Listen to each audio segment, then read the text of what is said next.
In this tutorial, I will show you how you can unblock people on Facebook. First, open the Facebook app. Then, tap on the menu button at the bottom right. Next, tap on the gear icon at the top right. Then, scroll down until you see the blocking option.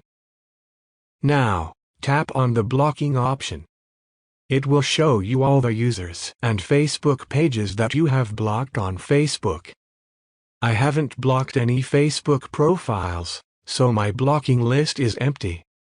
That's where you can unblock any user or page by simply hitting the unblock button.